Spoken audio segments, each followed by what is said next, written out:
Reporter exclusive Thiruvananthapuram മ്യൂസിയത്തിലും മൃഗശാലയിലും നടന്ന നിയമന തട്ടിപ്പിന്റെ കൂടുതൽ തെളിവുകൾ റിപ്പോർട്ട് പുറത്തുവിടുകയാണ്. മൃഗശാലയിലെ കീപ്പർ പോസ്റ്റിലേക്ക് നിയമനം നേടിയ തിരുവനന്തപുരം കരമന സ്വദേശികളായ 2 സർവീസ് സംഘടനാ നേതാക്കൾ നടത്തിയ തട്ടിപ്പിന്റെ തെളിവുകളാണ് റിപ്പോർട്ടർ പുറത്തുവിടുന്നത്.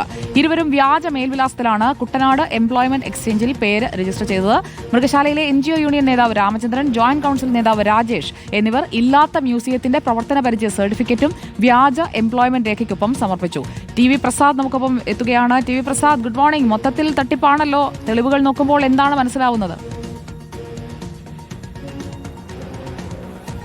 സുജയ, ഗുരുതരമായ ഒരു വിഷയം തന്നെയാണ്. ഇന്നലെയാണ് നമ്മൾ ഈ വാർത്ത പുറത്തു കൊണ്ടുവന്നത്. 12 പേരുടെ നിയമന തട്ടിപ്പിന്റെ വിവരങ്ങളാണ് നമുക്ക് കിട്ടിയത്. അതിലേറ്റവും പ്രധാനം തിരുവനന്തപുരം മ്യൂസിയത്തിലെ കീപ്പർ നിയമനമാണ്. ആ കീപ്പർ നിയമനത്തിലേക്ക് കയറിയ 2 പേർ അവരിപ്പോൾ സർവീസ് സംഘടനയുടെ മുതിർന്ന നേതാക്കളാണ്. NGO യൂണിയന്റെ നേതാവ് രാമചന്ദ്രൻ, ജോയിന്റ് കൌൺസിലിന്റെ നേതാവ് രാജേഷ്. ഇവർ 2 പേരും വ്യാജ പ്രവൃത്തി പരിചയ സർട്ടിഫിക്കറ്റാണ് ഹാജരാക്കിയത്. തമിഴ്നാട്ടിലുള്ള ഔവർ മ്യൂസിയത്തിലെ പ്രവർത്തന പരിചയ സർട്ടിഫിക്കറ്റ് ഹാജരാക്കി. അങ്ങനെ തിരുവനന്തപുരത്തെ എംപ്ലോയ്മെന്റ് എക്സ്ചേഞ്ചിൽ പേര് രജിസ്റ്റർ ചെയ്യാൻ ശ്രമിച്ചു.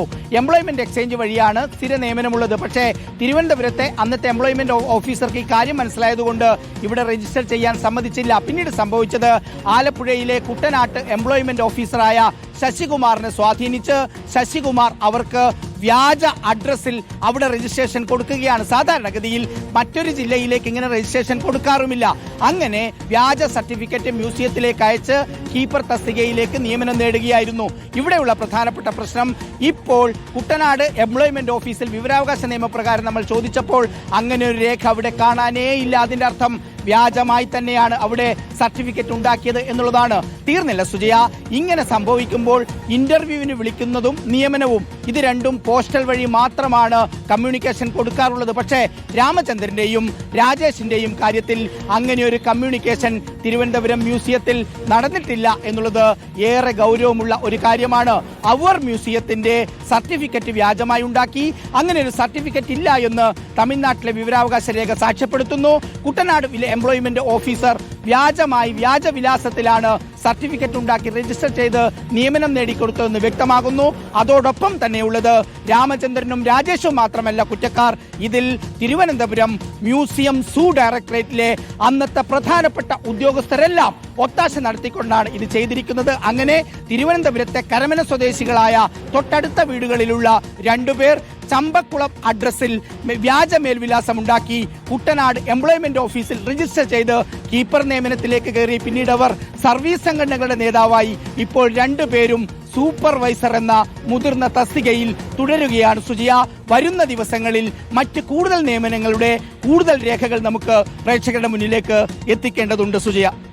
TV പ്രസാദ്, ഒറ്റ കാര്യം, ഈ ക്രമക്കേടുകളിലേക്ക്, തട്ടിപ്പിലേക്ക് നമ്മൾ ഇറങ്ങിച്ചെന്ന് നോക്കുമ്പോൾ ഇതൊക്കെ കാണാൻ കഴിയുന്നുണ്ട്. അത് അധികം ബുദ്ധിമുട്ടേണ്ടി വന്നോ പ്രസാദിന്? അപ്പോൾ ഈ കാര്യങ്ങളെല്ലാം അവിടെ ഉണ്ടായിരുന്നു, പലർക്കും ഇത് അറിയാമായിരിക്കും. എന്നിട്ടും ഇഷ്ടപ്പെട്ടവരെ സംരക്ഷിക്കാൻ വേണ്ടിയിട്ടുള്ള ചില കളികൾ അവിടെ നടക്കുകയായിരുന്നു എന്ന് വേണ്ടേ കരുതാൻ. അല്ലാതെ ഇതൊന്നും പെട്ടെന്ന് പുറത്തേക്ക് വരുന്നതല്ലല്ലോ.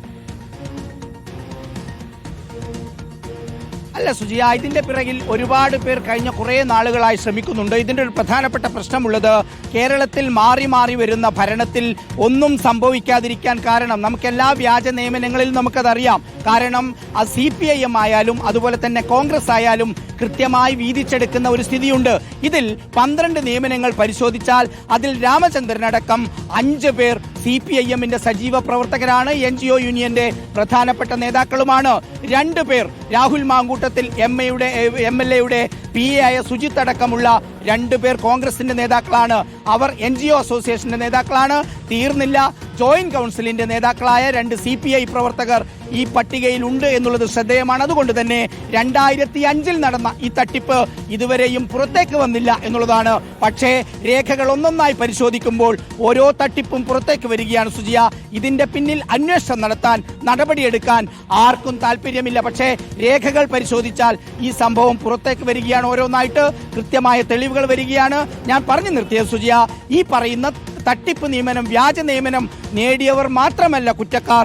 മ്യൂസിയം സൂ ഡയറക്ടറേറ്റിലെ അന്നു മുതലുള്ള പ്രധാനപ്പെട്ട ഒരുപാട് ഉദ്യോഗസ്ഥരും ചില ക്ലർക്കുമാരും ഇതിന്റെ പിന്നിൽ ഗൂഢാലോചന നടത്തിയതുകൊണ്ടാണ് ഇവർക്ക് ഇപ്പോഴും ജോലിയിൽ തുടരാൻ കഴിയുന്നത്, സർവീസ് സംഘടനകളുടെ നേതാക്കളായി വിലസാൻ കഴിയുന്നത്, ഇവർക്ക് യഥേഷ്ടം ട്രഷറിയിൽ നിന്ന് ശമ്പളം വാരിക്കോരി കൊടുക്കുന്നത് സുജയ.